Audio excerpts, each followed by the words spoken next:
The following is a production of CUTV Sports.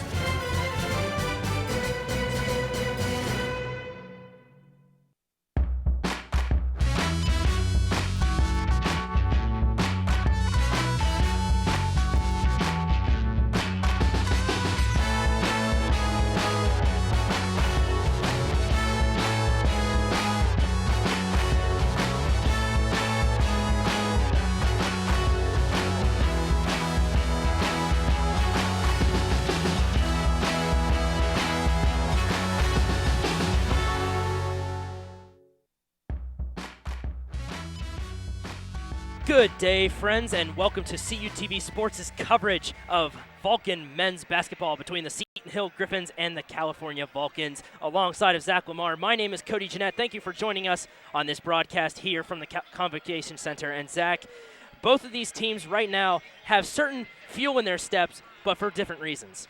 Yeah, California, we're going to start with them. A miraculous victory over IUP, the first time that Cal has ever won at the KCAC. Cal was leading by as many as 13 at some points in the game. They were able to hold on at the end.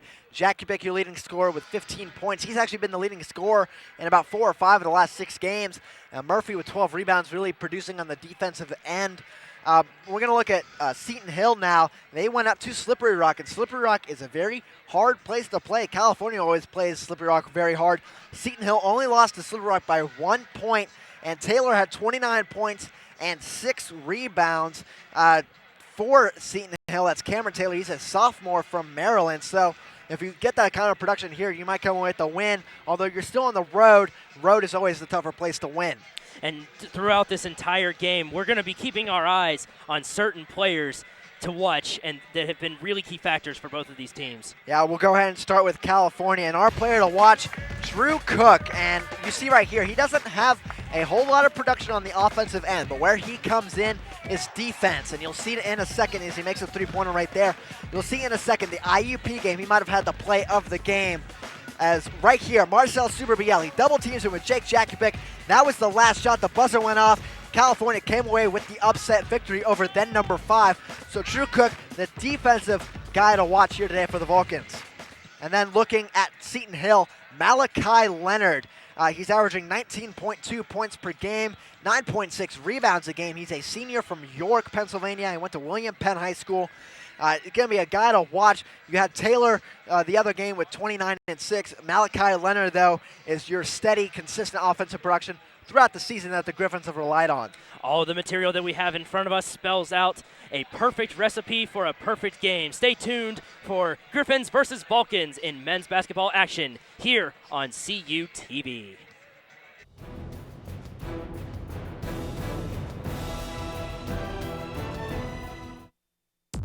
Watch CUTV online anytime, anywhere. Check out your favorite original programs,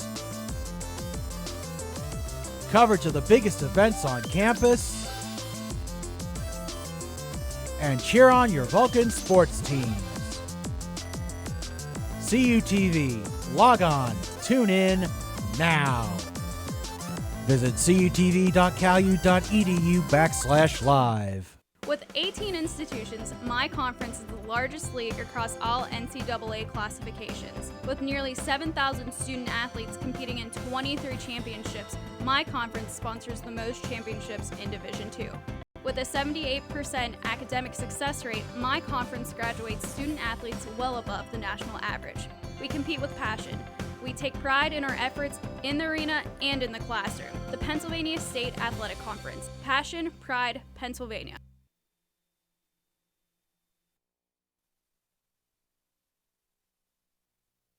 Vulcan men's basketball on CUTV is brought to you by First Niagara, JD Waterproofing, Lee Supply Company, the Physical Therapy Institute, Trib Total Media,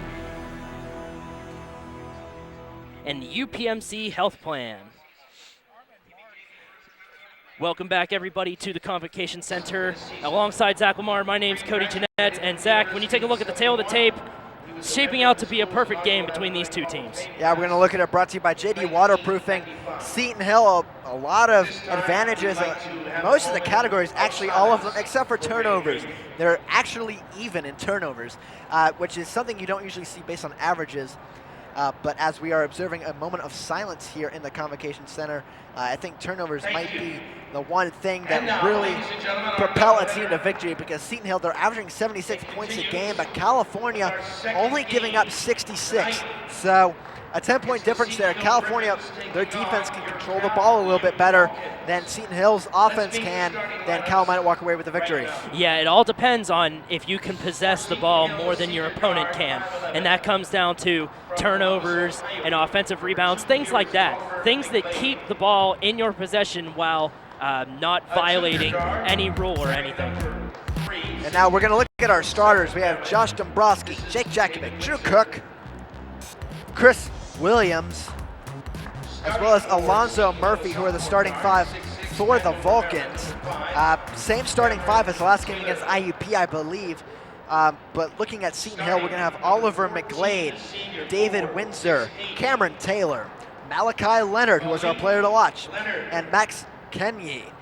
Yeah, Malachi Leonard is the one of the biggest offensive threats on this whole entire team, averaging 19.2 points per game. He's very shy, very close of averaging a double-double per game. He has 9.6 rebounds per game. So it's still, even with numbers like that, it's a really big threat. And Cody, I just have to say right now, I just saw Seton Hill come out of their huddle. Their uniforms are very nice looking, all black, yellow trim with a little bit of red on there as well. Those are nice looking. I'm sure you'll see them throughout the game. But that's something I just have to say. This is the first time I've ever seen Seton Hill. It's quite stupendous to see a lot of different teams' uniforms. California, of course, in the home white. Yeah, that really is. Seton Hill probably going with their alternate blacks, or maybe it was the women's that went with their alternate reds. I'm not entirely sure. Whenever the women played here just moments ago, but that's a great flashy look, I guess you could have on your team, and it could really intimidate the other team possibly. You never know what can happen, and it's very unique because it goes Seton, then the number, then Hill on the bottom when you look at the front. So that's it's a very unique uniform. I must say, you had a great point out there, Zach. Yeah, we're getting the California starters, like we said, Dombrowski, Jakovic, Cook, Williams, and Murphy are on the court. So we're going to see those five started off. But the bench also provide a big step up in last game. Every player that played, Cody, in that IUP game scored a point. So that's really helped propel them to victory. Looks like California is just about ready to break huddle. And Seton Hill's already ready to go. It's going to be Malachi Leonard jumping for the Vulcans. Or not the Vulcans, the Griffins, I beg your pardon, jumping for the Vulcans. Still has yet to be decided. It looks like it's going to be Alonzo Murphy taking the jump for the Vulcans.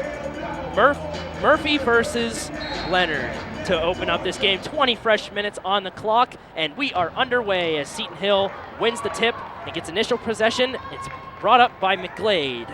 McGlade finds Kenye. Kenye over to the near side, tries to go down low, but is stripped away by Alonzo Murphy. Murphy brings it back up, finds Jakubec, who then resets the offense. And that's what I'm talking about. The turnovers really going to help Cal propel themselves, trying to get themselves a chance for victory here at home. Dombrowski with it now. Gets the ball stripped away, but it will remain California possession. Yeah, that one was poked out. Not exactly sure who was guilty of getting the ball stripped out of Dombrowski's hands, but California will maintain possession with 19 and a half minutes left. Jakubec goes to Cook. Cook looking for some outlets, can't really find anyone, but finds Murphy. Murphy swinging it over to the far side now. That's Chris Williams with it. Williams finds Jakubec. Jakubec attacking the paint. No good. The rebound is scrambled. California gets it. 3 points by Cook. Good. 3-0 California. And our player to watch comes through for us on the first possession. Drew Cook on the year only making a handful of his threes at 22%, but gets the first one to fall there, and that might open the floodgates. Here's Seton Hill with it now. Seton Hill trying to go down deep and finds an open man in the paint. That's Leonard, but we're going to have a whistle as there is a foul on the play. And that's going to go against Alonzo Murphy. That is his first foul. He has fouled out of a few games on the season, so it's always good to monitor his foul progress. Big man in the middle that the Vulcans rely on. Seton Hill will inbound it. They find Leonard, and Leonard hands it off to Kenyi. Kenyi looks for some outlets now, finds Windsor. Windsor with it, goes near side to Taylor. Taylor back to Windsor, down low. Can't really get anything done. Taylor shoots, no good. Rebound by California. Jakubic bringing it back up. Jakubic finds Williams. Williams back to Dombrowski. Dombrowski for three, good. 6-0 Vulcans. And Dombrowski, one of those forwards that likes to bring it out outside the arc, and forwards hate defending that. Gets an easy 3 points off the open look. Seton Hill looking to answer. Somehow California getting the first 6 points of the game. With it now is Oliver McGlade. McGlade finds David Windsor. Windsor in the middle for Leonard. Leonard shot up, no good. Rebounded by Dombrowski. And we saw this in the women's game. Seton Hill got out to an early lead, but California came back in the game, so we're going to still have to monitor the progress in this one. Murphy from the paint, no good. Rebounded by Seton Hill. And that is Cameron Taylor on the rebound. He had 6 in the game against Slippery Rock, trying to make his way to eclipse that total. Taylor goes wide and finds McGlade. McGlade resetting the offense. Finds Leonard, and then back to McGlade. McGlade back to Leonard again. Leonard throws it up. It is good. 6-2, California. And Malachi Leonard gets the first 2 points for the Griffins, who is also our player to watch for that team. So our players to watch scored first, Cody. I think they knew that we might be looking for them today. And they were our players to watch for a reason, certainly. The shot gets no good, and it gets tipped out of bounds, and it will be California, or Seton Hill's possession, I beg your pardon. Yeah, the referees actually changed their minds. They pointed at California first. The referee said, no, my bad. It's Seton Hill ball. Seton Hill has a chance to cut this lead. Oliver McGlade is bringing it up for the Griffins. McGlade finds Leonard at the three-point arc. We're going to have a whistle here. It's going to turn over by Seton Hill and go back to the Vulcans. And that was a foul on number 22, Max Kenyi. That is his first. That's the first team foul as well, so both of these teams now have 1 foul each. Jakubic speeds it up the court, finds Dombrowski. Dombrowski looking for some outlets and finds Murphy. Murphy wide to Drew Cook. The shot is good. 2 points. 8-2. And Drew Cook has already eclipsed the season average of points. He really must be knowing we're looking for him today, trying to put up a big show. Seton Hill with that shot up, and it is good. It is 3 points, 8-5. That was Oliver McGlade in the near corner. As we were talking, is that one stolen away by David Windsor? Windsor showing no passive aggressiveness, if you want to go that route. Jakubic getting it stripped away, but now Jakubic brings it back up, finds Dombrowski. Dombrowski hands it back off to Jakubic. Jakubic has a wide open lane, but keeps it for himself beyond the arc, and the shot is no good. It is rebounded by Seton Hill. Wide open is Kenyi. Kenyi, easy layup, 9-8 Griffins. And just like I said, this game was far from over, and the Griffins have taken their first lead on a 9-2 run. Here's California with it now. That is Drew Cook with the shot, up and good, 10-9. Seton Hill with it now. Taylor finds McGlade. McGlade from a long way away gets no good, and California with the rebound. That's a very far downtown shot. We saw the Vulcans hit a couple of those in the game against IEP. McGlade not so lucky on that one, trying to go for 2 from deep. Here's Chris Williams with it now. Chris Williams finds Jakubic. Back to Williams. The shot is up. The shot is no good. Rebounded by Seton Hill. Seton Hill being very aggressive with the defensive rebounds here.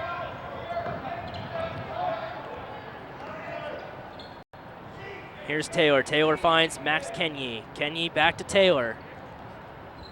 Now to David Windsor. Everything resets. Here's Leonard with it now. Leonard dishes it out to David Windsor. California's defense really doing a good job plugging all the holes, not letting Seton Hill go deep. 5 on the shot clock. Looks like Taylor will not be able to get a shot off, and this gets called for a travel with 1 second on the shot clock. So that shot will not count. California will get control. And we have actually reached our first media timeout. 14:35 left, a 10-9 Vulcan lead. We're going to look at some of the early highlights here, Cody. First one, Oliver McGlade at corner 3. That was his first basket of the day. He's shooting 37.5% from deep on the season. And then also right here, that is David Windsor on the steal, and then an easy layup. Jakubic giving that one up. Like I said, turnover is going to play a big part in this game. And then Kenny with an easy layup right there. He actually played a little bit back off the rest of the defense, found the open outlet pass. And then Drew Cook, our player to watch, already has 7 of the Vulcans' 10 points. Really come out firing here in the beginning moments of the first half. Yeah, and it's he's definitely up there, if not with with the team leaders. Certainly a player to watch, much like these leaders. We have Murphy leading the way with 6 rebounds. Tynell Fortune leading the way with around 12 points per game. Chris Williams with 18 steals. Jake Jakubic with 37 assists. And then we're going to look at Seton Hill. You have a lot of Malachi Leonard on that board. 24 steals to lead the team. 19.2 points and 9.6 rebounds, almost to a double-double like you said before. And then Oliver McGlade, 48 assists on the year. And as a point guard, you would expect to see those high assist totals. Here's Jakubic with it now, being pressured by Windsor, but finds Dombrowski. Dombrowski back to Jakubic. Jakubic down low. That shot is up by Murphy and no good. And we have a foul on the shot. So Murphy will be going to the free throw line for 2. And we're going to see who the foul was. And that's going against Nebojša Stanijevic, a freshman from Belgrade, Serbia. Alonzo Murphy, will go to the line for 2. Murphy's first shot is up and good. 11-9 in favor of California with 14 minutes and 23 seconds left to go in the first half. And Murphy on the year shooting about 61%, so just over half. We would always like to see at least get 1 of 2 at the free throw line. And he goes 2 for 2, even better yet. So 12-9 in favor of California. Seton Hill now with possession. Here's the long pass over to Kenyi. Kenyi finds, looks like Windsor. Windsor resetting the offense, letting his troops move all around. Here's Kenyi net with it now. Back to Windsor, swinging it to the far side. And back out to the point, and back down to the corner again. And the shot is up by Taylor, no good. Rebounded by Stanijevic. The ball gets stripped away. Jakubic just barely couldn't get control of it, and it was off his foot, so it will be Seton Hill's possession. Yeah, and 30 seconds on the shot clock. A couple players were down there for California. Dombrowski, Jakubic, I think Murphy as well. Just none of them could get a grip on the ball and slipped out. Jakubic actually hit his foot, went out of bounds. So Seton Hill lucky to keep possession on this attempt. The long pass goes way out to Max Kenyi. It's not a half-court violation because no one touched it on its way over, so no whistle was blown. The ball gets stripped away by California, and here comes the Vulcans all the way back up to the other end of the court. Alonzo Murphy is underneath and will be called for a travel, so it will be Seton Hill's ball. And Cody, you were stumbling there to see who was going down the court, but a lot of defensive plays have been made by a lot of different people today, just like the IUP game, so you can never expect just one guy to come through for the Vulcans. Here's Cameron Taylor right now trying to make some penetration, but finds Kenyi way in the back, and that shot is good. 12-11 in favor of California. 13 minutes left to go in the first half. Dombrowski with it now for the Vulcans. Looking for somebody, finds Chris Williams. And Chris Williams being pressured finds Jakubic. Jakubic over to Drew Cook after a little stumble after some defensive aggression, but Drew Cook gets the shot blocked, and Seton Hill gets it back, and here comes Max Kenye with the easy layup, 13-12. Kenny right now is all over the place for the Griffins on offense. 6 of the team's 13 points to start out his day. Here's Drew Cook with it now. Drew Cook finds Dombrowski. Dombrowski sends it into the paint to Murphy. Murphy stumbles, loses the ball, but Dombrowski recovers. The shot is no good, rebounded by Seton Hill. And that shot almost went in, Cody. It would have been a big break for the Vulcans if it did.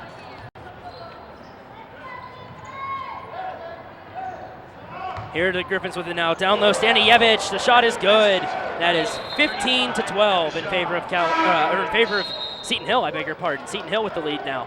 And that's our media timeout, so we will go to break, Cody. California is trailing by 3 against the Griffins. Stay tuned for more men's basketball coverage on CUTV.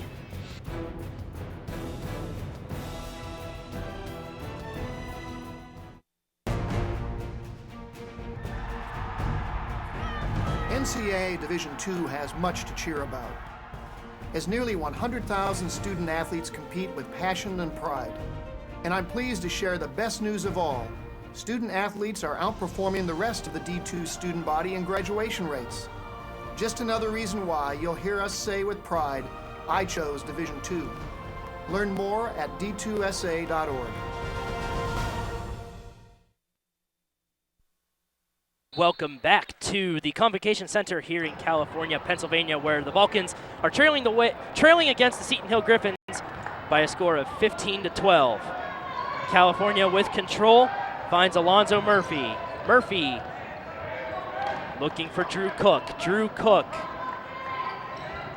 finds Armin Marks, who just checks into the game, along with Tynell Fortune, who also checked in. Murphy down low, trying to get a shot off, but being pressured, and Fortune for 3, no good, airballs it, rebound by Seton Hill. And Cody, a note, that last timeout was actually not our media, we have been told, so we'll have another media timeout coming, but we're going to have a travel call right here by Kenye. There's 11 minutes and 22 seconds left to go in the first half. And we will be right back with more Vulcans men's basketball coverage here on CUTV. Vulcans trailing by 3.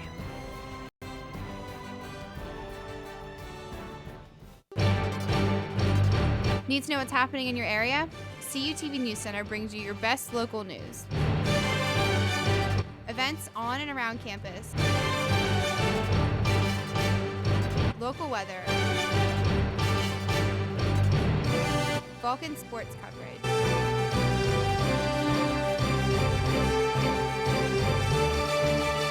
CUTV News Center, live, Thursdays at 5.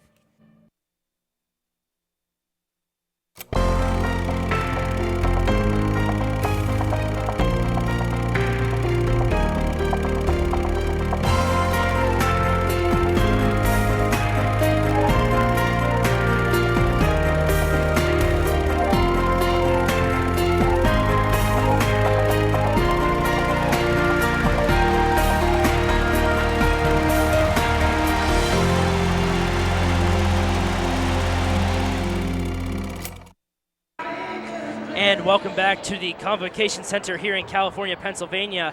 And you take a look at the PSAC West standings, Zach. California and Seton Hill very close in the middle, but that can create some big battles. Yeah, they are actually tied at 3 and 4. Whoever wins today will have an advantage. And Pitt, Johnstown, and Mercyhurst are playing today too, so that'll decide some factors as well. California with it now. Tynell Fortune looking for a hole, finds Chris Williams. Chris Williams for 2, that is 2 points, it is good, 15-14. Chris Williams shooting over 50% on the year. That's going to be an offensive foul. That's going against Malachi Leonard. That is his first, so no basket right there. Nope, that basket will not count, and California will get control after the offensive foul. And Cody, back to our previous note that we said about the non-media timeout. That timeout was actually called by California. before the media, and it was under the media. That was what the assumption brought up, that it was the media, but it was not. We have everything under the control now. We are back to action. Cal down by 1. Seton Hill has a 15-14 lead on your Physical Therapy Institute scoreboard. Fortune brings it up for the Vulcans, finds Armin Marks. Marks sends it deep to Fortune, but brings it back out. Seton Hill going with a very aggressive defense here as he finds Marks again. Marks keeps it for himself, driving the baseline. Shot is up, no good, rebounded by Seton Hill. And Armin Marks right there went along the baseline trying to create his own shot. It just did not fall for him as he went up for an easy layup. Here's Seton Hill with it now. McGlade resets the offense. McGlade finds Stanievich. Stanievich back to Cameron Taylor. Tried to keep it for himself, but the shot will not count as there was a whistle before the shot was thrown up. We're going to have a foul against California.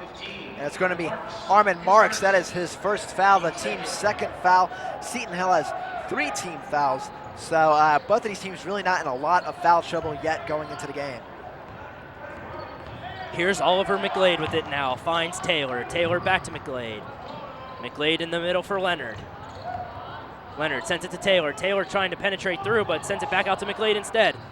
Now down low, Leonard has it again. Back out front to McGlade. McGlade over to the near side. Cameron Taylor tried throwing it back up, but it will be another offensive foul on Seton Hill, and California will get control. And that's Cameron Taylor on the offensive foul. You see right here, Kenny Smith sets his feet, barely gets there in enough time, draws the charge. Cameron Taylor, that's his first of the game, and now Seton Hill has 14 fouls throughout the just under halfway of the first half. 9 minutes and 42 seconds left to go in this first half. California trailing by 1. Here's Tynell Fortune now bringing it up. Fortune finds Armin Marks. Sending it wide, Jake Jakubic with it now. In the middle for Fortune. Shot is up and no good, but there will be a foul on the court. And that's going to be against number 2, Oliver McGlade. That is his first. And Tynell Fortune is going to go to the line, who is absolutely the best free throw shooter the Vulcans have at around 82%. Tynell Fortune could give the Vulcans the lead with these 2 shots. 9 minutes and 27 seconds left to go in the first half. It's been back and forth all game so far. The leads have been changing all around, and now the game is tied at 15. And you know, Tynell Fortune really not, he's the leading scorer for the Vulcans, but he's not put up a lot of big numbers in recent games. A lot of other people have, but he's still that consistent threat for the Vulcans off the bench or sometimes in the starting lineup. And California has the lead back, 16-15, but Seton Hill with it now. Here's Leonard. Leonard finds Cameron Taylor. Taylor down low. Gets it sent back out to Leonard. Leonard up for 2, good, 17-16. Malachi Leonard right there. He is a very thin frame, but using his nimbleness to his advantage around Kenny Smith down low into the layup. Here's Armin Marks with it. Marks trying to find somewhere to penetrate through, but keeps it for himself. Shot is up, 2 points, it is good, 18-17. Armin Marks is our player to watch. Last game he put up a big effort. Now, without the spotlight on him from us, we'll see what he does. Noah Davis is in the game now for the Griffins. Finds Stanievich, and Stanievich gets the two points up, 19-18. So back and forth now. The lead keeps changing. Already changed multiple times, maybe about 4 or 5 times in this entire game so far. Here's the Vulcans with it now. Murphy down low, throws it up. Shot is no good. Rebounded, and jump ball will go to California. And Alonzo Murphy right there, using his aggressiveness, comes in, tries to get the ball, just rips it out of the hands of Cameron Taylor. And luckily enough, the possession arrow favors the Vulcans, or the effort from Murphy just went all for naught, as actually Murphy, I believe, is bleeding and will have to get attended to on the sideline. Yeah, that is a rule in basketball. A player is on the court injured in such a way that they have to check out of the game and have a substitution. So we will see a substitution in for the Vulcans, or maybe not, as Murphy does get checked back into the game. He's okay, so very fortunate for Murphy and the rest of the Vulcan team. We do see, though, Cameron Taylor exit out of the game for the Griffins. So her first moments out of the game. Tynell Fortune inbounds it for Jakubik. Jakubik hands it back off to Fortune. 8 minutes and 15 seconds left to go in the first half. Here's Jakubik with it now. Finds Murphy. Murphy throws it up. No good. Rebound will remain in California's favor as it goes out of bounds. And we'll see if we get a replay here. Kenny Smith with a smart move. As he's going up for the rebound, he knows he's losing control of it. He actually throws it off the hand of Stanojevic, and it goes out of bounds in Cal's favor. Here's Murphy with another shot, and it goes no good. So 7 minutes and 53 seconds left. Here's Seton Hill with it now. Sends it up. The shot is up by Leonard, and it will count as they take a 21-18 lead with 7:51 left to go. We're going to look at some of the replays now, Cody, as I believe that's actually Max Kenny on the basket, so he will go to the line for an and one opportunity. But right here you see Chris Williams with his first basket of the game, his only basket of the game actually so far. And then also Malachi Leonard, the big man for Seton Hill from York, using his size to his advantage against Kenny Smith. And then Armin Marks, who's been a consistent threat off the bench, for the Vulcans all season, gets his first bucket of the day as well. And a lot of guys contributing to the cause for the Vulcans, as well as the Griffins. As Stanojevic gets his bucket. That is his second of the game. He has 4 points, averaging only about 2 a game, though, so a lot more increased points for him in this game. Yeah, and also Max Kenny is another threat underneath that basket. But let's take a look again at the PSAC West division standings, Zach. And Seton Hill and California tied in divisional play, but that overall record is what makes the difference. Seton Hill has the advantage there. Yeah, the overall 11-6 over 8-9, and then Pitt Johnstown 10-7 over 8-9 as well. But I believe Pitt Johnstown and Seton Hill played against each other. I believe Seton Hill won that game, if my memory serves me right. But California, Pitt Johnstown, and Seton Hill, those are really the teams that's going to come down to for that 6th and final playoff spot. There's only 6 playoff spots now there. I believe there was 8 last year, so now only being 6. California needs to claw their way back up, and a big win here today would help that cause. Yeah, it would definitely give them an edge in that overall record, making the differential up one at a time. Max Kenny will go to the line now for the Griffins. The shot is up and no good. It was rebounded by Stanojevic, but a whistle blows, and it looks like California will get control. It's going to be an over-the-back foul on Stanojevic. That is his second foul of the game. That is the 6th team foul for the Griffins. So Cal, you might be going into the bonus 1-1 in a very short time. Jakubik is bringing it up for the Vulcans. He finds Murphy. Murphy back to Jakubik. Jakubik tried to attack the lane, but we have a whistle, and Seton Hill will get control after an offensive foul was called against the Vulcans. We're going to look right here, Cody. Alonzo Murphy called for a moving screen, kind of shoves his shoulder into the face of David Windsor. That's going to get a foul called every time. Murphy with 2 fouls now. He will exit the game. And I believe Kenny Smith is going to come back in. Oliver McGlade brings it up, and he finds Cameron Taylor. Taylor over to Kenny. Kenny now sends it to Windsor. Windsor resets the offense. Here's McGlade. And back over to Cameron Taylor. Taylor trying to break through with a nice spin move and shot in and good. 23-18 Griffins. Cameron Taylor getting really shifty and creative on that possession, trying to shake Dombrowski. He finally does and finds an open lane to the basket. Here's Drew Cook with it now. Dombrowski trying to set some kind of pick, but gets the ball instead. Dombrowski sends it back out to Cook.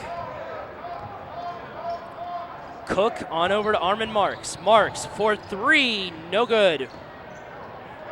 Actually, that was for 2, I beg your pardon, but still, regardless, it's no good, and Seton Hill with it now. Here's McGlade. McGlade lets the offense reset. He finds Cameron Taylor. Taylor breaking through, attacking the lane, layup, in and good. 25-18 Griffins. California needs to find a bucket to respond. Now they don't want to get this lead up too big. 6:20 left. You're down by 7. You need a response here. Here's Armin Marks with it now. Marks looking for some options, finds Drew Cook. Drew Cook up, no good.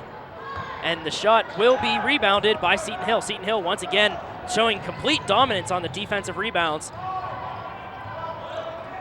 And completely around the square half of their court, the ball just went, as Seton Hill still maintains control down low. Leonard, the shot is good, 27-18.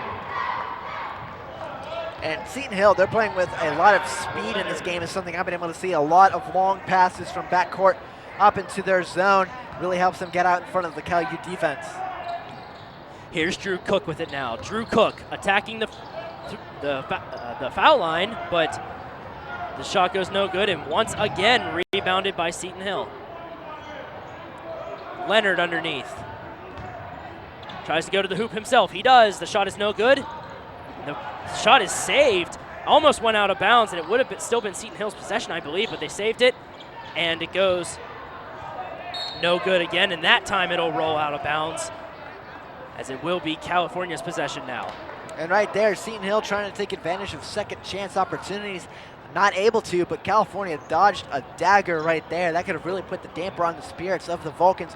You're already down by 9 points. You don't want to be down by double digits at this point. Here's Seton Hill with the strip now. It looks like it's going to be a jump ball.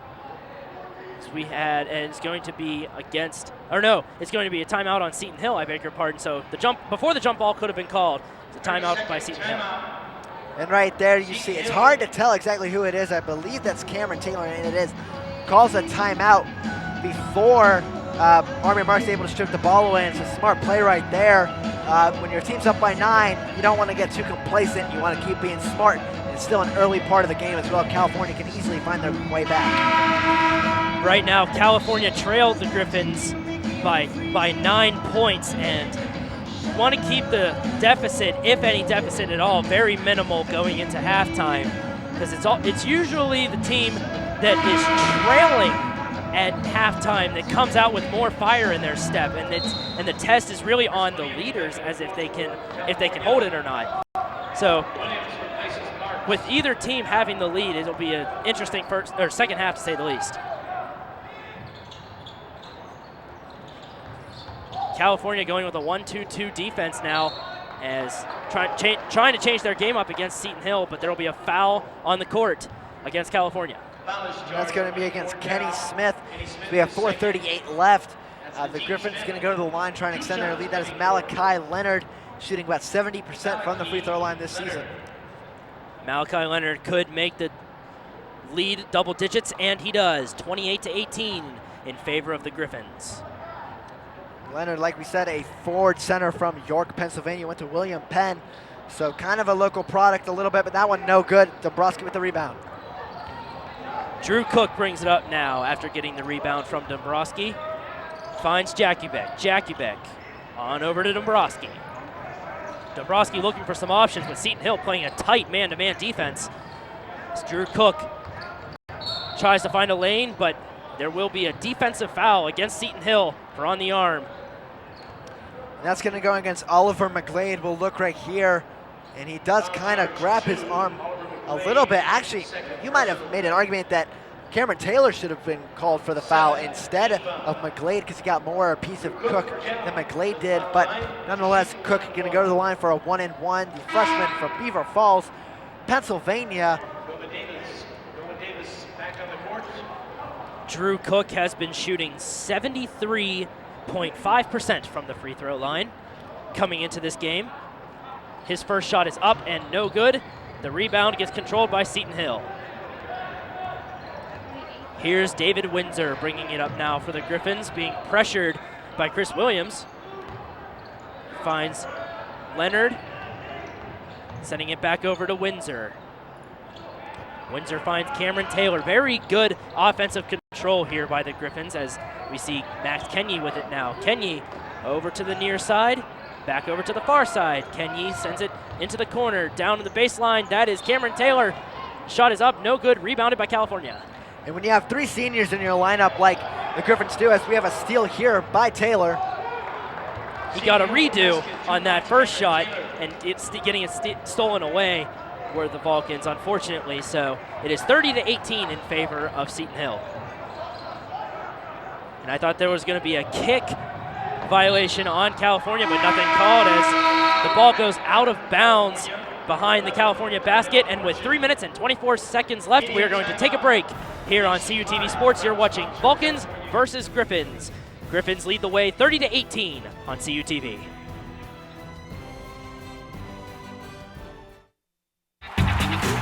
We have so much to celebrate in Division II, but we're especially proud of our commitment to make a wish.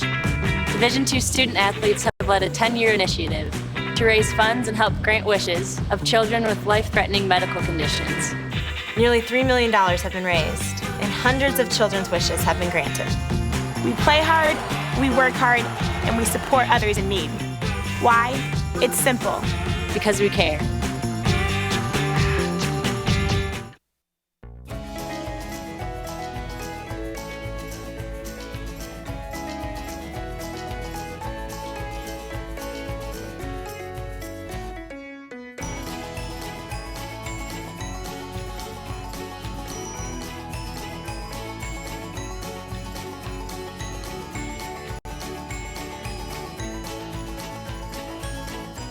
You are watching CUTV, California University Television.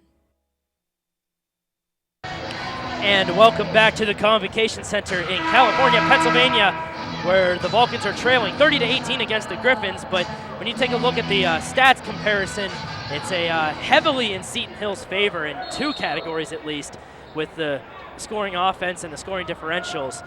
But California looking to change the tides a little bit here in this game, as Tynell Fortune was bringing it up and got tripped.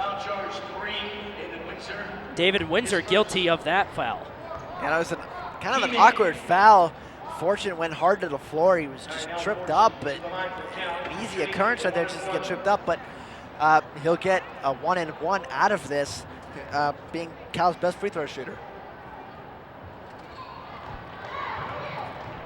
With Seton Hill having 18 fouls against them, California will be in the bonus as the first shot goes up and good. 30-19 now is your score, with 3 minutes and 17 seconds left to go in the game. In the first half, I beg your pardon, not the whole entire game. Here's David Windsor with it now. Windsor looking for an open person to get it down the court as California goes a full court press now. Down low in the corner, the shot is up, no good, rebounded by California. Drew Cook keeping it for himself, finds Tynell Fortune over on the far side, and then Dombrowski with it. Shot is up, no good, rebounded by Seton Hill. And Dombrowski right there, he likes that area at the top of the key to get his 3, so that one's just not able to fall. Here's Windsor with it. Windsor finds Taylor, Taylor back to Windsor. Windsor resets the offense. Noah Davis with it now, sends it to Max Kenye. Kenye sends it to Cameron Taylor down low. Back out front to Windsor. Swinging it very efficiently here. California's defense showing a lot of patience. 4 seconds on the shot clock, but it is a turnover as California will get control now. And Malachi Leonard lost it out of bounds off of his dribble. He had a double team on him down low, which is something California did against Marcel Superbiel against IUP as well, and it really shut him down, trying to do the same thing against Leonard today. 2 minutes and 11 seconds left to go in the first half. Here's Kenny Smith with it now. Smith finds Fortune. Fortune attacking the paint, gets the shot blocked and controlled by Seton Hill. Bringing it up, that's Max Kenye. Kenye with the easy layup, in and good, 32-20. Kenny now has 10 points for the Griffins. He's the first player in double digits for either team. Here's Kenny Smith. Smith goes over to the far side. That's Chris Williams. Tynell Fortune for 3. No good. Rebound is fought over by 2 Seton Hill players, but California gets it back. And there will be a foul against Seton Hill on the floor. And we're going to see right here, Kenny Smith is starting to put a name of himself. We're going to see the rebound goes to Seton Hill. Almost loses it out of bounds, but Kenny Smith just darts his hand right in front of it, gets the ball. He's going to go to the line after being fouled by Malachi Leonard. You know, it's he's in the right place at the right time. You could call it that if you wanted to. As Smith goes to his first shot, and the first shot is good. 32-21 now is your score. There's 1 minute and 36 seconds left to go in the first half. Smith has a 42.9% free throw percentage. His second shot is up and no good. Seton Hill with the rebound will have control. Here's Windsor bringing it up for the Griffins. Windsor and his troops reset. Cameron Taylor with it now, attacking the paint by himself. There will be a foul on the court as Cameron Taylor was going up for that shot. And I believe the foul is going to go on Chris Williams as Chris Williams looking around. Caden Taylor makes his move. Actually, they're calling the foul on Tynell Fortune. I apologize. So Williams does not have a foul yet in the game. Fortune has one now to his credit. Cameron Taylor misses the first foul shot. The score remains 32-21. With 1 minute and 21 seconds left to go in the first half. The second shot is up and also no good. Kenny Smith with the rebound. Tynell Fortune brings it up for the Vulcans. Vulcans down by 11, looking to go into halftime with some sort of spark in their step. Drew Cook with it, finds Dombrowski. Dombrowski stumbles but regains control. And he finds Chris Williams. Williams back over to Fortune. Fortune resets everything. Less than a minute left to go in the half now. Fortune finds Dombrowski. Dombrowski for three, good! 32-24, Seton Hill. And that might be the shot that Cal needs in their arm to try and come back in this one. You're down by 8 now, but with halftime approaching, still a lot of time to come back in this one. 38 seconds left to go. Seton Hill with it now, attacking the baseline and the paint. The easy layup is in and good by Noah Davis. The shot clock is now turned off as Tynell Fortune brings it up. He finds Chris Williams over to Drew Cook. Drew Cook to Fortune. This looks like California will burn out the clock to get the last shot of the half with the shot clock being off. If you can try and at least cut the deficit down from double digits, that would be good for the momentum of Cal U. Here's Fortune with it, stumbles. It's going to be a jump ball, and it looks like Seton Hill will regain control with 3.7 seconds left, so Seton Hill will get the last hurrah of the half. And they will, and with 3.7 seconds and as fast as Seton Hill is, there's enough time that you can at least race up to maybe 3/4 court and get a shot off and try a long three. California going with the full court press. Inbounded and sent out of bounds again. 2.1 seconds left now, but Seton Hill will get a redo. And Drew Cook right there was on the defense for that one, and we said he's our player to watch because of his defense.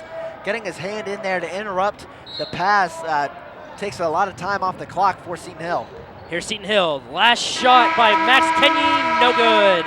The score remains the same, 34-24. Zeros all across the scoreboard, so California will be coming out in the second half down by 10. When we return on CUTV, we will have second half action between the Griffins and the Vulcans. Stay tuned on CUTV Sports.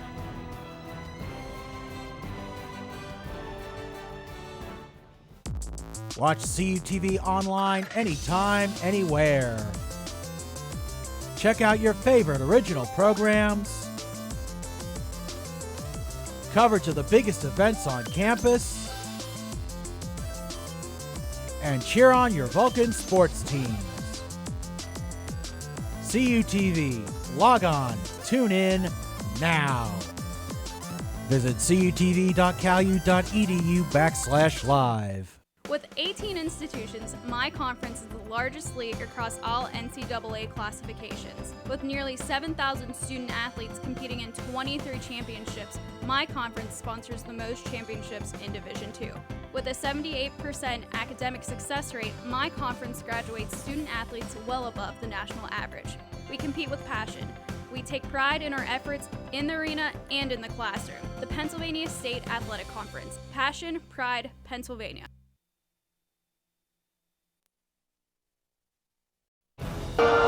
California Vulcans basketball on CUTV is brought to you by First Niagara, JD Waterproofing, Lee Supply Company, the Physical Therapy Institute, Trib Total Media, and UPMC Health Plan. We thank you all for your support. Well, Zach, let's take a look at these halftime stats here. Seton Hill definitely has the advantage in terms of scoring and shooting and three-point shots, but is there one thing that sticks out to you? There's one thing that sticks out to me. Well, actually, there's really kind of two things, Cody.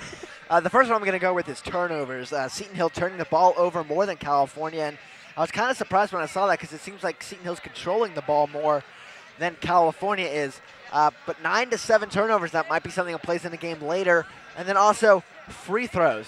Seton Hill's missed 4 of their 5 free throws, and if California sends Seton Hill to the line early, that might come into a factor and bring California back in this one. You're only down by 10 points. California, I'm sure they've come back down by more before in the past, but it's going to be a challenge. Seton Hill's a newcomer to the PSAC. A lot of these players probably never played this team before, so you're getting adjusted to this.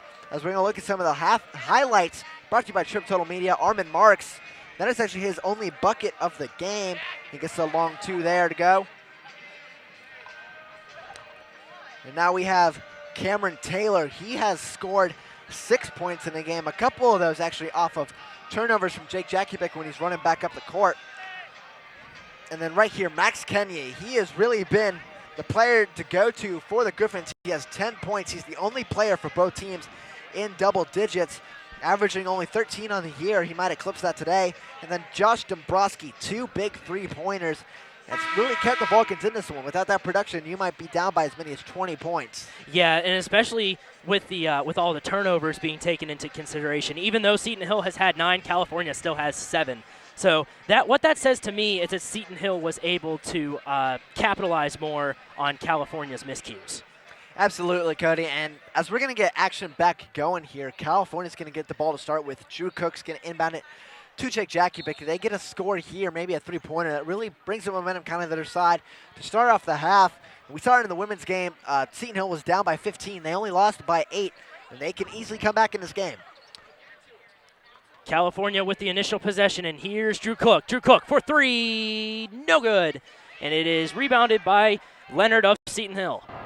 And right there, Drew Cook, although he's your player to watch, that is actually his first missed three-pointer of the day. Not able to get that one to go in. Seton Hill with it now. Actually, we have a stoppage in play as Seton Hill was about to bring it back up. Looks like there might be a technical foul on the court. It's actually an injury for Max Kenye, Cody. I know our sign language down here isn't exactly the best trying to tell you what's going on, but Kenye is going off. He looks like his knee is hurt, so that might be a big loss for the Griffins. Noah Davis will come in for Kenye. Yeah, now I get what you meant. I thought you were making a T for a technical, but my apologies for that on that little haziness. Seton Hill will get control now once again. Here's Cameron Taylor with it. Taylor sends it down low, and he's going to be guilty of a travel. That is Malachi Leonard, and another turnover for Seton Hill. And Seton Hill, that's 10 turnovers now. If they keep racking up the turnovers, it's just going to let California back in this game. A lot more possessions for the Vulcans. Maybe take a lot more time off the clock, too, to keep Seton Hill from extending their lead. Here's Jake Jakubik now. Finds Alonzo Murphy. Murphy sends it to Chris Williams. Down low to Murphy again. Murphy keeping it for himself. The shot is up and no good, but there's going to be a foul against Seton Hill on the shot. We'll see who the foul's going to be against. Foul is called. 5, Cameron Taylor. You see Alonzo Murphy going up, not able to get the bucket to go in for a possible and-one, but the foul's going to go on Cameron Taylor, which is his second. Alonzo Murphy will go to the free throw line. Coming into this game, had a 60.9 percentage from the free throw line. The first shot slowly but surely rolls in, and it is good. The lead is back down to single digits. California able to cut into it. 34-25 is your score. And that was a weird roll the ball took towards the basket as it kind of rolled around a couple times and just decided to fall in. Lucky break for the Vulcans. Here's Murphy's second shot. It is no good. Rebounded by Seton Hill. They will bring it back up. Led by David Windsor. Windsor sends it down into the corner. Noah Davis with it now. Shot is up, no good. Rebounded by Chris Williams, but there is a whistle on the court, and Seton Hill will be guilty of another foul. And we'll have to see if that foul was on. We can hear it now. That's Cameron Taylor. That's his third foul now, so he's starting to get in a little bit of foul trouble. That's second of the second half already, excuse me. So the Vulcans have another chance to cut the lead here. 18 minutes and 45 seconds left to go in the game. California trailing by 9. Here's Jakubik. Jakubik finds Dombrowski, who sends it over to the near side and back out to the middle again, where Jakubik will see it. Seton Hill is playing very aggressive defense again, not letting any penetration go by whatsoever. Drew Cook up, no good, rebounded by Seton Hill. And that shot was kind of rushed. Drew Cook was under a little bit of pressure on defensively. So we're going to get a foul called against number 5, Jake Jakubik. That is his first foul of the game. And Jakubik actually has not scored in this game, so that might be something the Vulcans are missing. Their sophomore point guard, freshman of the year last year, needs to get back into, get the scoring into the game. Jakubik guilty of his first foul of the game, but still hasn't registered his first points of the game yet. And Chris Williams comes away with another steal to add to his season total as the Vulcans keep piling up the turnovers for Seton Hill. Looking for any kind of advantage that they can get, as that shot by Alonzo Murphy goes up and empty. And we have another whistle on the court. It looks like it's going to be a foul against Stanievich. I beg your pardon on that last name, who will send Murphy to the free throw line. Seton Hill already with 3 team fouls in the second half, and we're not even 2 minutes into it. Murphy's first shot is good. California cuts the lead to 8. And I believe Alonzo Murphy's and Tynell Fortune's points all have come from the free throw line. So as you see the second one made, the Vulcans taking advantage of their opportunities at the charity stripe in this game, as the lead's only down to 7. The lead is down to 7 points. Here comes Seton Hill, bringing it back up the court, led by Noah Davis. Davis sends it over to Oliver McGlade. McGlade with it, tries to find an open pass, but keeps it for himself. Goes for a fake shot, tried connecting with Malachi Leonard, but that came up empty and it went out of bounds. So, actually might not have gone out of bounds. There's a foul on the court. I beg your pardon on that one, Zach. And that foul's going to go against Drew Cook. That is his first. Leonard going to go to the line. He is a 70% free throw shooter. On the year, he will get 2 shots. Leonard's first shot is up and good. 35-27 in favor of Seton Hill. Second shot pending. Leonard up and no good. Rebounded by Alonzo Murphy of the Vulcans. They will have control as Jakubik brings it back up. Still has yet to cross half court. Now he does. Here's Jakubik looking for some openings. 2 players pop out. Goes to one of them. That's Murphy. Murphy finds Dombrowski. Dombrowski over to Chris Williams. Williams sends it down low to Murphy. Murphy keeping it for himself. Up and good. 35-29 Griffins. California starting to make their little comeback attempt. That's the first made basket of the second half, actually, because all the other points have come from the free throw line, oddly enough, by Alonzo Murphy. 17 minutes left to go in the game. Here's Seton Hill with it now. Going near side, that's Leonard. Leonard hands it off to Davis. Davis over to McGlade. McGlade for 3, no good. And it is going to be rebounded by Seton Hill. They will maintain possession. And now it's Stanievich on the rebound. They will get a fresh clock. Actually, we're going to get a stoppage here because the shot clock did not reset. It still said 3 seconds. So we're going to have to get a reset here of the shot clock. Actually reached 29 now, so we're going to have to get things straightened up here on the court. Yeah, there's a little bit of a shot clock miscue over on the scorer's table, but it quickly got fixed without any controversy or hesitation. So with 16 minutes and 40 seconds left in the game, we resume action. Here's David Windsor with it now. Windsor sends it to Leonard dishes it out to McGlade. McGlade keeping it for himself, no good. Shot clock does not reset. It's 15 seconds on it now, but it goes out of bounds. And it was off a California player, so it remains Seton Hill's possession. They'll have 14 seconds on the shot clock to work with. And Staniyevich right now is just abusing the boards for Seton Hill. His height, 7 feet.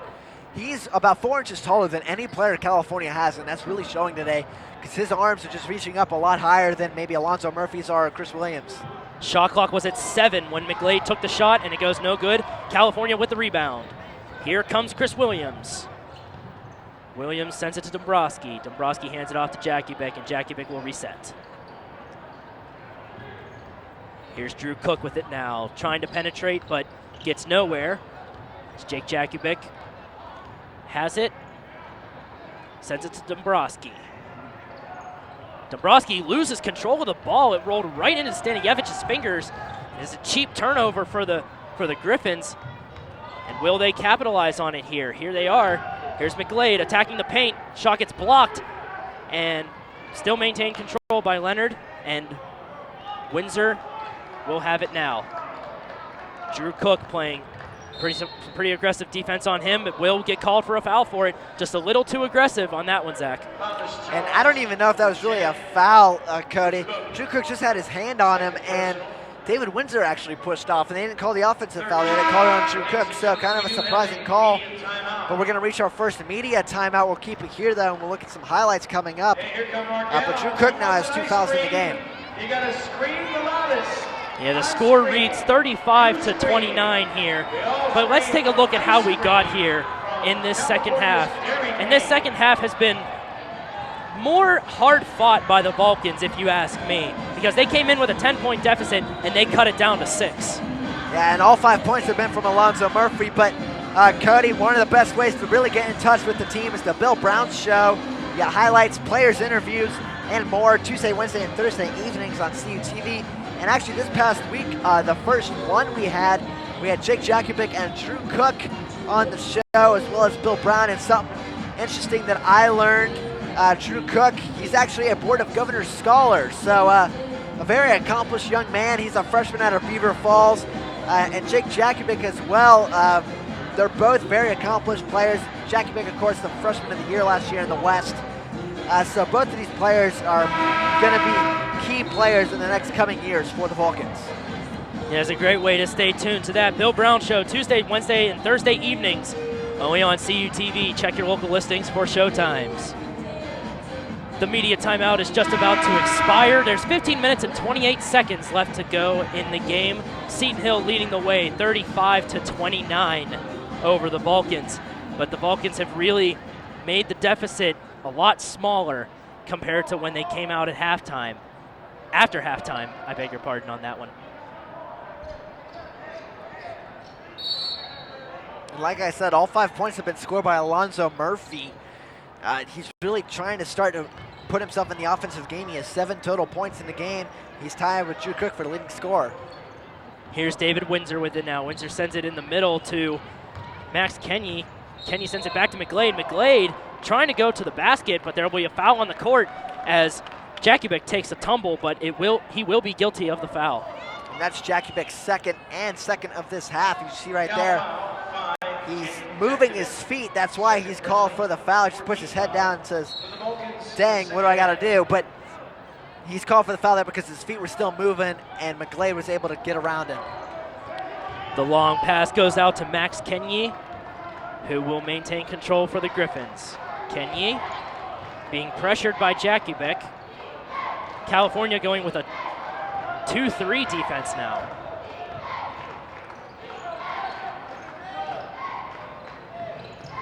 On over to the far side. The Griffins looking for some penetration, and now it's on the near side for 3. No good. And the ball is rebounded by Chris Williams. Seton Hill has started to go cold here in the second half, really allowing California to start to come back in this one, only down by 6. Here's Chris Williams with it now, but the ball gets turned over by Max Kenny. Kenny with another steal for the Griffins, and that long pass gets intercepted. It's a little bit of turn of events. Jakubic, here he comes up the court with the rest of the Vulcans, finds Dombrowski. Dombrowski over to the near side, Cook sends it back to him, and everything will reset and calm down. Here's Jakubek. Trying to find some baseline penetration, but can't get through. Dombrowski sends it in the middle to Murphy. Murphy for two. Good. 35-31, Griffins. Cal U now only down by 2 possessions. Really starting to see what turnovers and missed shots can do here. Seton Hill has only made 1 point this half, and that's from Malachi Leonard's free throw. Yeah, the turnovers can prove to be very costly, and it's testing the other team at the same time to take advantage of said miscues. Like this one right here, as Alonzo Murphy wisely calls a timeout after stripping the ball away, and California will have control of it now. Yeah, and Alonzo Murphy's the player really right now of the game for the Vulcans, because he has 9 points and a couple key steals right there. You saw one and a couple big rebounds. We'll see right here, Alonzo Murphy, that is his first of 2 baskets in this half. He actually has all the points for the Vulcans, so it's really Alonzo Murphy against the Seton Hill Griffins right now. As you see right here, a nice turnaround fadeaway, gets the bucket to go in. Like I said, you're down by 10. There's still a lot of time left. But Cody, a lot of time for you to watch our programming. You can always watch it on YouTube. CUTV Sports, you can go to CUTV Sports 1 to see highlights of basketball, football, volleyball, sometimes even softball, baseball as well coming up in spring, or even full games as well. And then our News Center program, CUTV News Center. Go to that channel and see some local entertainment, sports, and regional news that could also happen around the nation as well. Brought to you by our students every week. Yeah, and with that outreach, and people all around the world can see CUTV programming. It's as simple as going to youtube.com/CUTV Sports 1 or youtube.com/CUTV News Center. Both of those channels are up and running with full games, highlight videos, news packages, all the works of all of the CUTV broadcasts. 13 minutes and 35 seconds are left in this game. California down by 4. Drew Cook bringing it up now for the Vulcans. Here's Cook, sends it over to Armin Marks. Marks with it now, looking for an outlet, finds Tynell Fortune. Fortune finds Chris Williams. Williams on over to Cook. Cook in the middle to Murphy. Murphy up, no good. Rebounded by Seton Hill. And Murphy right there, that is his first missed shot of this half. Thought he had another easy one. He kind of got tangled up with the ball as he went in and didn't get a clean shot off. Here's Windsor with it now. Windsor sends it over to the far corner where it is sent back out. Windsor looking for another outlet. Finds Kenyi. Kenyi in the middle to Leonard. Leonard for 2. Good. 37-31, Griffins. That's the first basket of the second half for the Griffins. Malachi Leonard has all 3 points for them, so it's really the battle of the centers now. 12 minutes and 27 seconds left to go in the game. Seton Hill clinging on to a 6-point lead. Here's Fortune with it, finds Armin Marks. Marks goes in the middle to Chris Williams. Williams back over to Fortune. Fortune for 3, no good. Rebounded by California though. Underneath, looks like that's Murphy. Murphy will have the ball knocked out of bounds, but it will remain California possession. Yeah, Alonzo Murphy, right place at the right time to get the offensive rebound. You'll see right here, Max Kenny comes in and knocks the ball out, but luckily enough for California, it goes out of bounds. Here's a shot by Marks. Marks, no good. Rebounded by Seton Hill. That's Leonard. Leonard brings it back up and dishes it out to Zach Herman.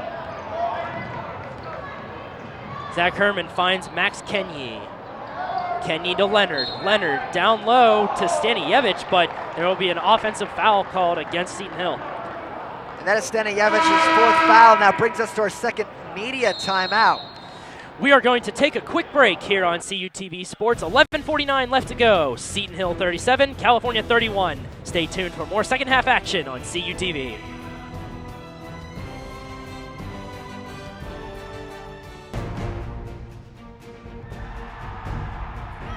NCAA Division II has much to cheer about, as nearly 100,000 student athletes compete with passion and pride.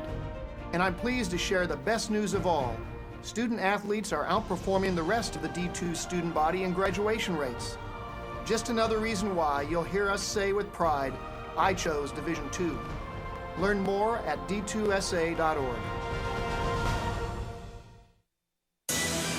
Let's take it to the field. I come through like a freight train, about to push the line back. Only see the gold line, don't matter if your line stack. Because I'm a soldier, you can see my face paint. Know that I'ma get mine by knowing that the rest came. Ready for 'em, let's get it on. We ready for 'em, let's get it on. We ready for 'em, let's get it on. We ready for 'em, let's get it on.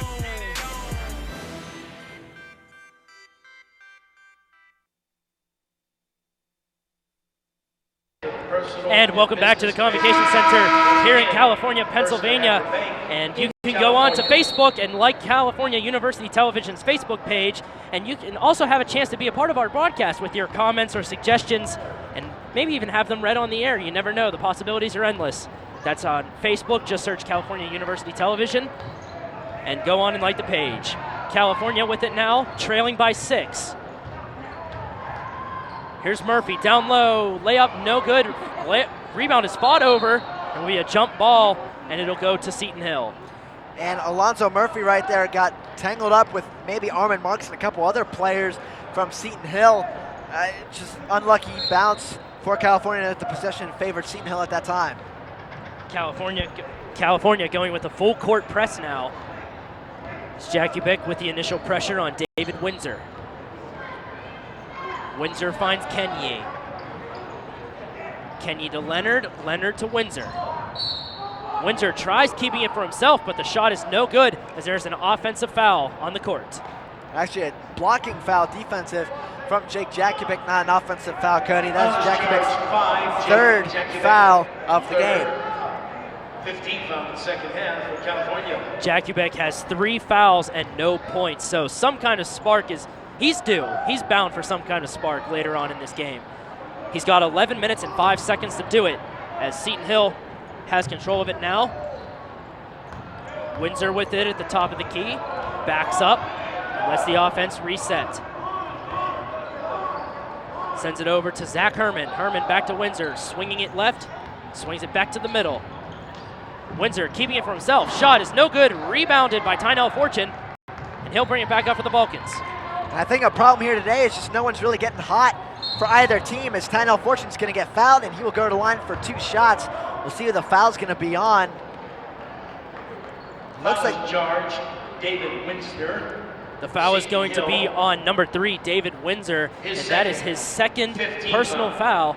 And both teams now have 5 team fouls, so they're both flirting with the bonus a little bit. Still 2 fouls away, but you don't want to give any team you don't want to give the opposition any kind of advantage in this situation as Fortune makes his first foul shot. 37-32 now is your score. And like I said, Cody, you don't want to give the opposition any chances because no one's really hot right now at the moment. And I know as soon as I say that, someone's going to start to catch on fire for either team, but no one's really taking control of the game.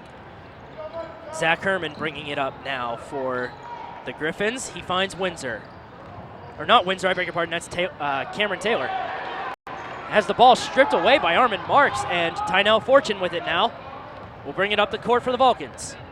Fortune looks for a lane, but all the lanes were shut down. Now he just looks for an outlet. Here's Jakubic. Jakubic for 2, no good. The rebound is fought over, but is Seton Hill's possession, and Cameron Taylor will bring it up. Finds Kenye underneath, and good. 39-33, Griffins. And the thing that California's really doing is their defense has kind of been really productive in this half right there, not so much, but keeping themselves in this game because their offense really hasn't been able to do a lot. Here's Fortune with it now for 2, good. Answers right back, 39-35. And Fortune now up to 8 points. It's still only a 4-point lead for the Griffins, down from 10 at halftime. Here's Seton Hill with it now. David Windsor looks for a lane, and he finds Leonard underneath. Leonard's shot is no good, stripped away. Here comes Fortune. Fortune gets the shot blocked, and he goes down to the court hard. But Seton Hill really quick back up, and Kenyi also goes down to the court hard. So both players taking tumbles, very hard tumbles, so they're both okay.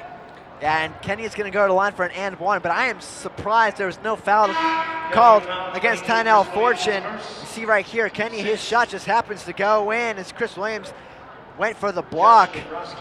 But Tynell Fortune went down very hard, Cody, and usually some of the time you'll see a foul called on that, but no foul was called, and now that California has 16 fouls, it could push this lead up to 7. Taking the shots will be Max Kenyi. Kenyi has an 84% free throw percentage. Going to the free throw line for an and one. The shot is up and good. So 3 more points in Seton Hill's total. 42-35 is now your score. Tynell Fortune brings it up for the Vulcans, being pressured by Oliver McGlade, but he finds Dombrowski. Back to Fortune, in the middle to Murphy. Murphy back out to Jackiebeck. Jackiebeck looking for some kind of outlet. He finds Armin Marks underneath, and the shot is good. 42-37. And Armin Marks, that's his first basket in quite some time since around the halfway mark of the first half. Be nice to see him start to heat up a little bit because he's really been the 6th man for the Vulcans all season. Here's Seton Hill with it now. The pass gets taken away by Tynell Fortune. And we are going to have a foul on the court here, Zach. That's going against Oliver McGlade because when Fortune got the ball, he tipped it up, grabbed it. McGlade kind of pushed him a little bit, so a foul. That adds to the Griffins' foul total. That's 6 now for both teams. We're about to approach the bonus 1-1 for both of them with 8.5 left. Here's Fortune with it now. Fortune going wide, finds Jackiebeck. Back out in front to Fortune. Fortune looking for some kind of lane, and he finds it, attacks, but sends it back out to Murphy, who gives it back to Fortune, but there will be a foul called against Seton Hill with 8 minutes and 10 seconds left to go in the game. That's Oliver McGlade, and that's the bonus. So now Tynell Fortune will go to the line for a 1-1. If he makes the first, he gets another opportunity. And if California can play some clean basketball here and not get another foul called on them, they can have the bonus advantage remain in their favor. We see Drew Cook coming into the game for Jake Jackiebeck. Cook has 7 points in the game to Jackiebeck's none, so maybe Bill Brown trying to look for an offensive spark, but Cook's also very excellent on the defensive end as well. The shot is up, and the shot is good. 42-38 in favor of Seton Hill. California cuts the lead to 4. And we also see Noah Davis coming in now. Not exactly sure who left the game, but Noah Davis coming in for the Griffins now.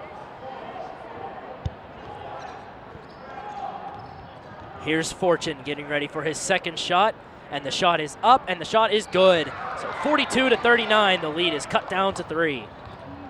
And now a 1-possession game. Let's see if California's defense can control the tempo against Seton Hill. They've come away with a lot of turnovers recently. It's now Seton Hill's coach is on a tirade for I don't know what, but now it's an up and down, and we have reached another media timeout with 7:57. California has a chance to cut this to 1 or maybe even tie it on their next coming possession. It's those cheap turnovers that can really prove to be costly, and that carry violation gives California control again with only a 3-point differential, Zach. And you see right there, Max Kenyi starting to heat up again for the Griffins. But Tynell Fortune and Armin Marks and Alonzo Murphy, the only 3 players in this half to score for the Vulcans. Really going to start looking at them. And then Chris Williams right here fouls Max Kenyi. Kenyi gets the and 1 opportunity converted. And then Armin Marks, an easy layup right there, just puts it right in. And we're going to look at the PSAC West standings again, Cody. We can update Pitt Johnstown lost, so they are now 3-5. Mercyhurst now 6-2. So if California wins this game, they hop both Seton Hill and Pitt Johnstown and get into the 5th spot, which would make the playoffs if they started today. But if they lose, they are tied with Pitt Johnstown, tied for 6th.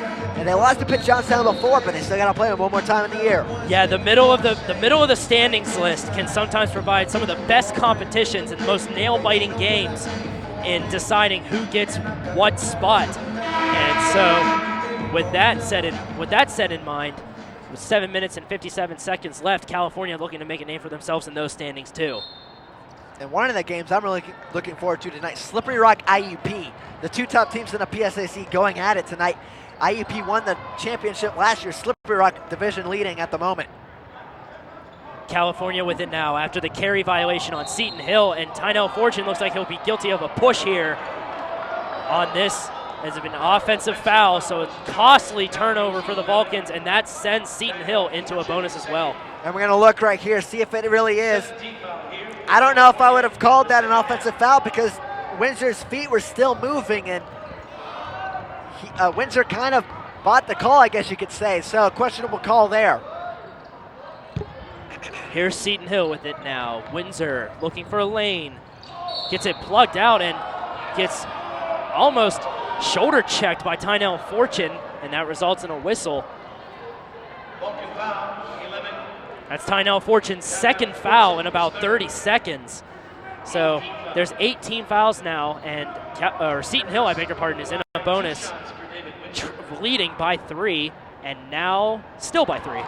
And Windsor, I haven't really been able to keep up. He is a 88% free throw shooter on the year, but he misses right there, a junior guard from Maryland. Second shot is up, and it is good. So a 4-point lead now for the Griffins. Like we said, missed free throws can really start to haunt you in the end of a game. You're up by 10, now you're only up by 4. You're going to start thinking about those free throws that you started to miss. Here come the Vulcans with it now. That's Chris Williams down low for Tynell Fortune. Fortune brings it back out, looks for some kind of window, but can't really find anything as he finds Chris Williams, and Williams gets the shot blocked, but there will be a foul against Seton Hill on the floor. And Chris Williams going to go to the line. He is a 64% free throw shooter on the year. You see right there, the shot was blocked by Noah Davis, but there was a foul on Noah Davis, so the block goes for naught, and Williams will go to the line for 2. Chris Williams has a 63.5 percentage from the free throw line coming into this game. His first shot is up and good, so the lead is back down to 3 for the Griffins.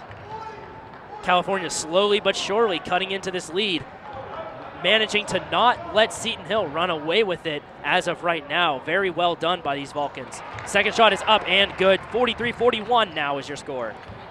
And this is the closest it's been since it was a 1-point lead for either team, really.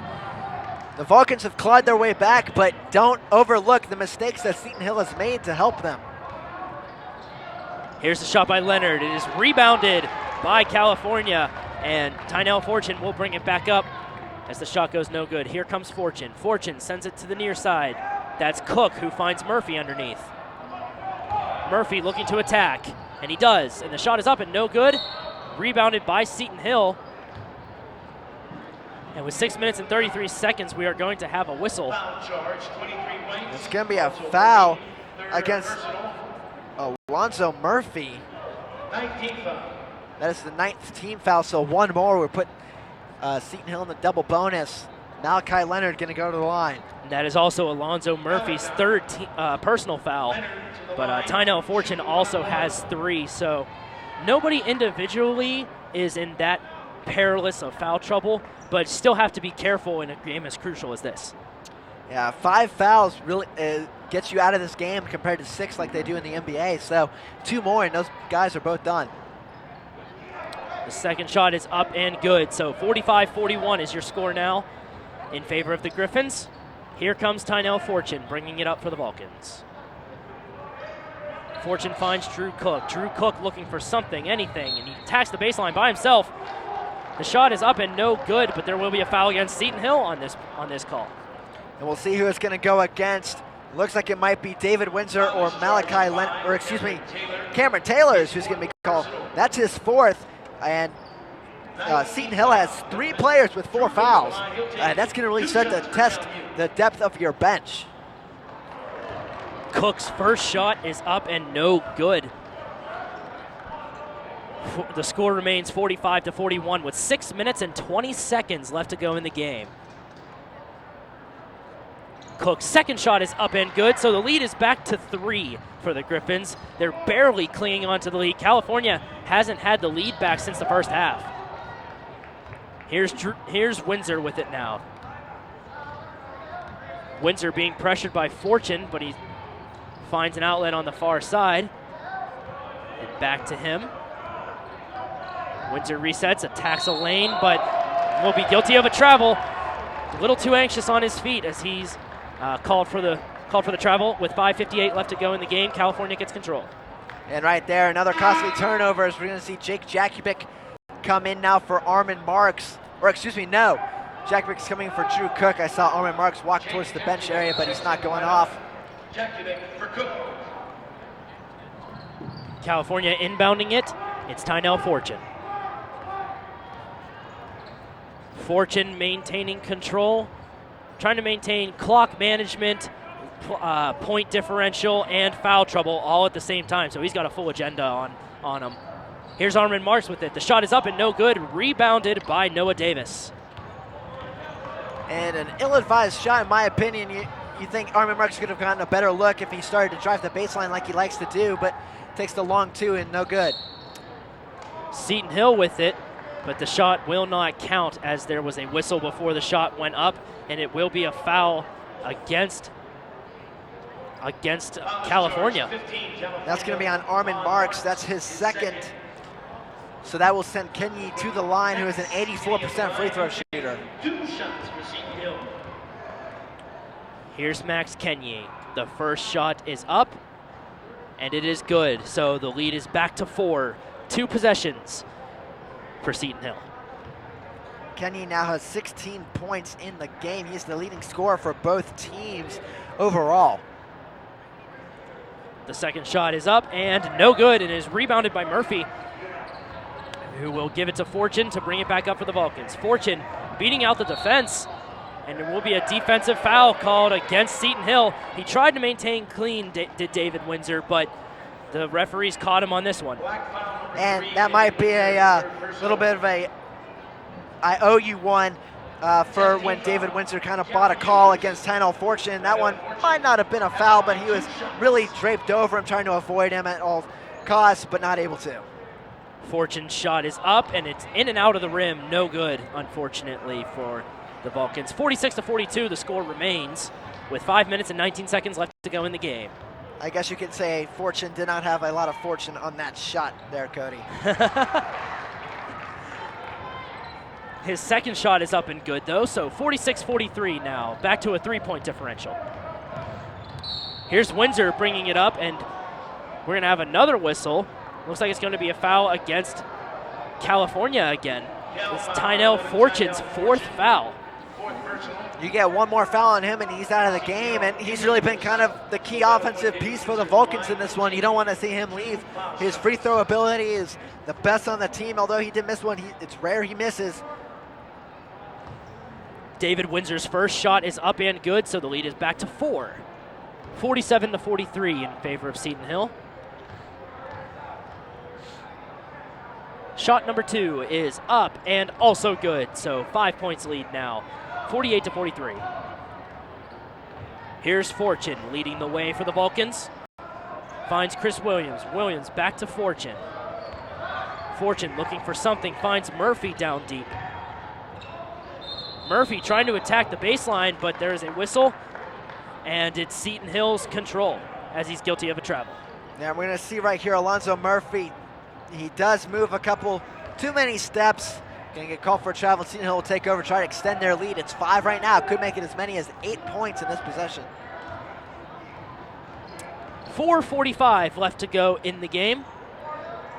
Seton Hill with it now. Here comes Kenyi. Kenyi got the shot stripped away, but Leonard got the rebound, and California got his rebound.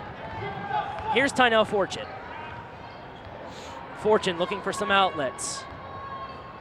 He finds Chris Williams. Williams to Murphy. Murphy over to Jake Jakubic. Jakubic to Marks. Marks for 3. No good. Air ball. It is rebounded by California. 10 on the shot clock. Here comes Marks. Uncontested. Shot is up and good. 48-45 Griffins. And Chris Williams was there at the right time for the Vulcans. Happened to get the big rebound. Got it back to Marks. Marks just drove the lane. I'm surprised there was no blocking foul called there. The refs let it go, but Marks still got the 2 points. Here's Seton Hill with it now. That's Over onto the far side, or near side for Kenyi. Kenyi's shot is no good, rebounded by Leonard. The ball goes behind the basket and doesn't hit anything to draw a whistle, but now there's a whistle as we have a timeout on the floor with 3 minutes and 44 seconds left to go in the game. California not going away without a fight. 48-45, they trail in men's basketball action on CUTV.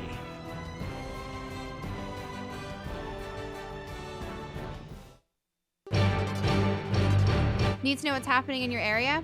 CUTV News Center brings you your best local news.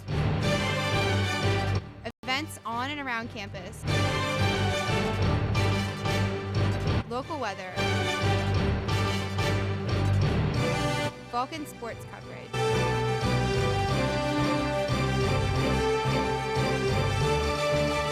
CUTV News Center, live, Thursdays at 5.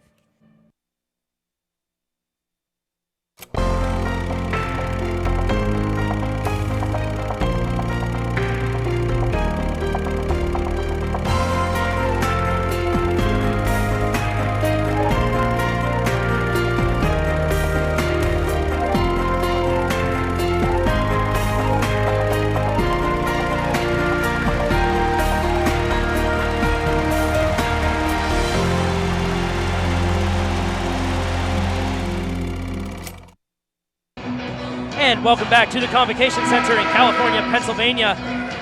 On CUTV, upcoming broadcasts for us, we have basketball coverage against Gannon, Slippery Rock, Mercyhurst, and Edinboro. All Wednesday and Saturday games that will be covered as we follow the Vulcans in their quest for a PSAC title in this hard-fought division. Yeah, PSAC, one of the best divisions in college basketball for Division II at least. It's a hard fight to the end. You have a lot of tough teams at the top, but also the teams in the middle that can really grind you all the way to the end and make it a hard-fought battle.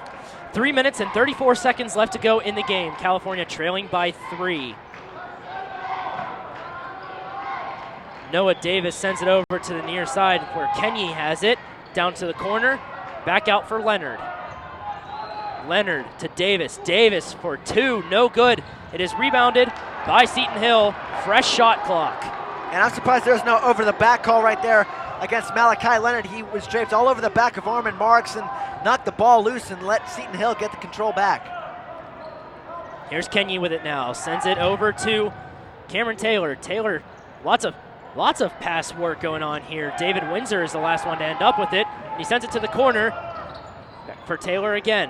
In the middle to Davis. Davis for 2. Good. 50-45 Griffins. California, though, still has a lot of time left. Only down by 5. They can find an offensive spark. They're right back in this one. 2 minutes and 36 seconds left to go in the game. Jackie Bick with it now. Finds Fortune over on the far side. Fortune to Armin Marks.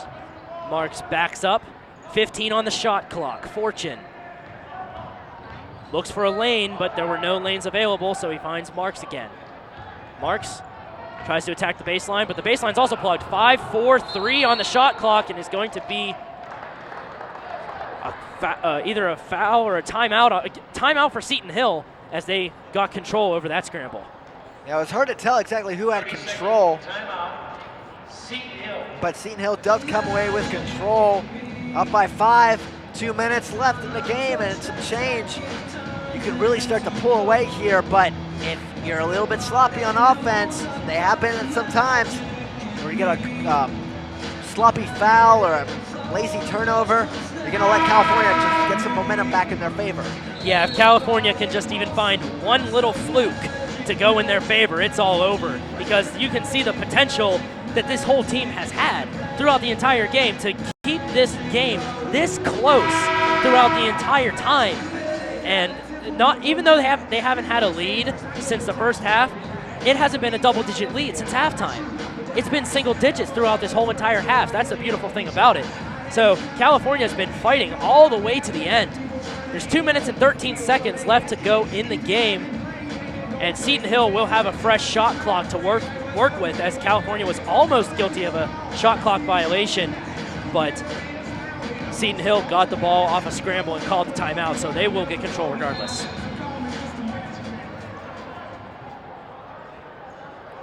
Both teams also are in a double bonus, so Any foul committed now will send somebody to the free throw line, no matter who is guilty of it, as California now calls a 30-second timeout to extend on Seton Hill's timeout. Yeah, and really it's a strategy timeout because California is really looking to see exactly what Seton Hill's going to do as they come out of the timeout and build their strategy. They know there's time, there's not a lot of time, and they need to kind of come back quickly in this one if they want to have a chance to maybe tie it, possibly go to overtime. I know we hate that word here, but it might help the Vulcans if they can swing momentum in their favor. There's 2 minutes and 13 seconds left to go in the game as Seton Hill gets the possession. Kenyi inbounds it to Davis. And we see Windsor with it now, who will bring it back up. California going with a full court press again. Drew Cook with the initial pressure. Kenyi's open on the far side, but it comes back out to Windsor. Seton Hill trying to kill time off the clock. It's really the only reason Kenyi passed it back because he had an open look for three. 10 seconds are on the shot clock. Kenyi with it. Finds Taylor. 5 on the shot clock. 4 and 3, and it does not reset as the ball did not hit the rim. So with 1 minute and 41 seconds left.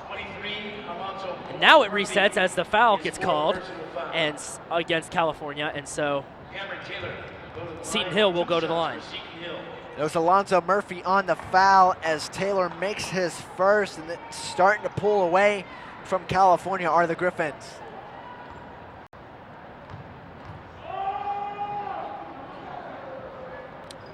The foul shot is up and good, so 52-45 is now your score in favor of Seton Hill. California needs to get something done and needs to get it done now. Here's Drew Cook. Cook attacking the baseline. Shot is up and no good, but there will be a foul against Seton Hill on the shot with 90 seconds left to go in the game. And Drew Cook right here tried to penetrate along the baseline, put up a shot. It was blocked away by Kenyi, but it's going to be a foul against Malachi Leonard. That is his third of the game. Drew Cook will go to the line. Cook has a 73.5% shooting percentage from the free throw line coming into this game. His first shot is empty, and those missed free throws are starting to come back and haunt the Vulcans, as the game could have been much closer at this point if that stat was padded a little bit. And Cook, I believe, has missed 3 or 4 free throws today. He hits that one, but coming up 1 of 2 every time isn't going to help your cause when you're down by 6 points. 52-46 is now your score. Seton Hill with it. Leading the way is Cameron Taylor. Taylor backpedals. Drew Cook applying the pressure. The shot is up and bounce, no good. And it is rebounded by Murphy. California with it now. Here comes Drew Cook. Cook loses possession, and the ball gets stripped away by Seton Hill. Kenyi with it now. Circling the court, just trying to kill some time. 1 minute left to go in the game. He finds David Windsor. David Windsor trying to break through and not let the pressure from Jakubek intimidate him. 15 seconds are on the shot clock. Here he comes. The shot is up. The shot is good. 54-46, Griffins. And that might be the nail in the coffin right there. Is 8 points in 40 seconds. It's going to be hard to overcome. Vulcans have to work fast as Murphy puts up a shot. Murphy's shot is up and no good. It is rebounded by Cameron Taylor, and the ball almost gets stripped away by the Vulcans, but they will get control Seton Hill calls a timeout, I beg your pardon. So with 30 seconds left to go in the game, literally there's a 1/10 of a second difference between game clock and shot clock, Zach.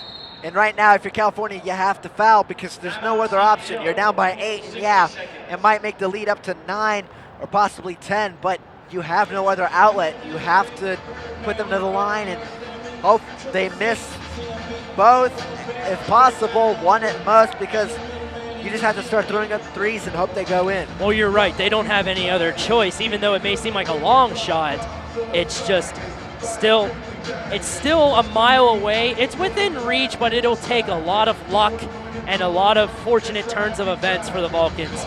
As with an 8-point differential, that's a 3-possession game. So 3 shots in 40 seconds will definitely be difficult to overcome. Yeah, and we're going to get some score updates here as I look them up really fast.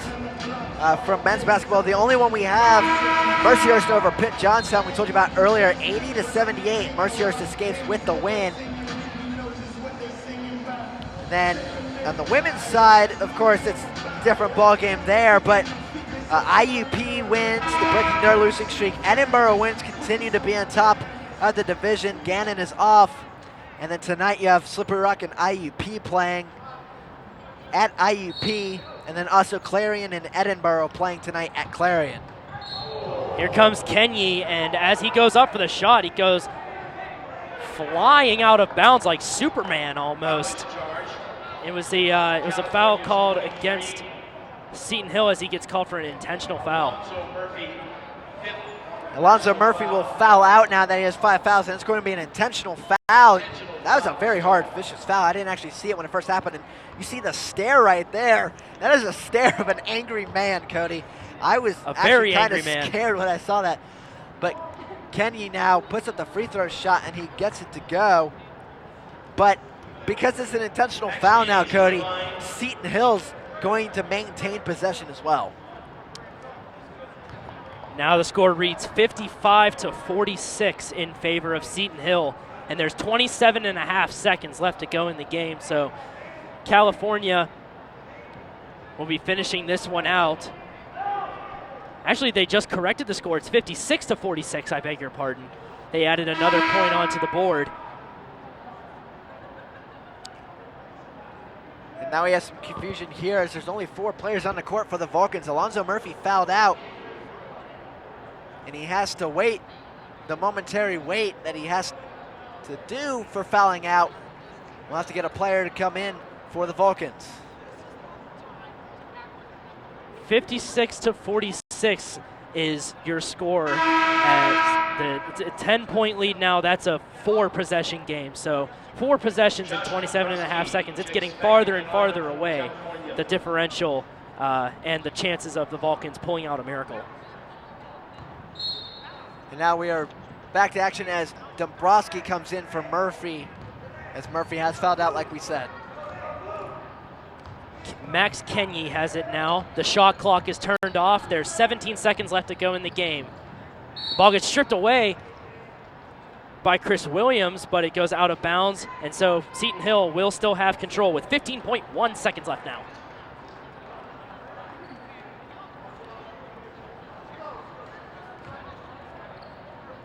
Inbounding it and receiving is David Windsor. Windsor will dribble it across half court and wind down the clock.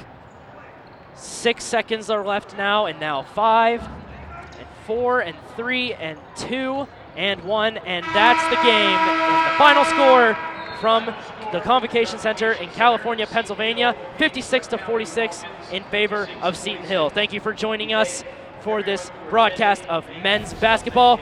For Zach Lamar, I'm Cody Jeanette, all of our crew in the truck and behind the scenes. We thank you for watching. Tune in next time.